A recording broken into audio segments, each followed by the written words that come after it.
Hi guys, good morning. Nagluto kami ng sutanghon. Yan, maraming gulay, yung pitsay at saka yung dahon ng malunggay para mas masustansya guys. Tapos itong litson manok, pinirito muna bago hihimay-himay. Hinalo na dyan ni Bunso at saka binudburan ng maraming tustang yung garlic. Saka itong sinangag na kanin.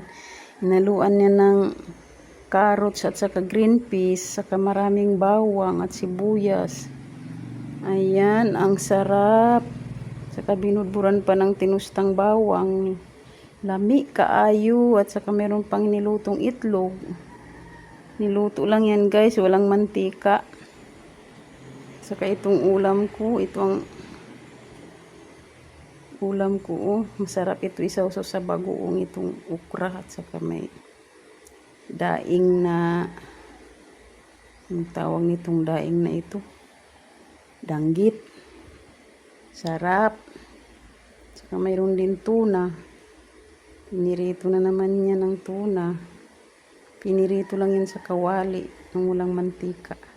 Ayun guys, kain na tayo. Mga unata, kumaon na kita niyo. Mga tayon, let's eat. Thank you so much guys for watching. I love you guys.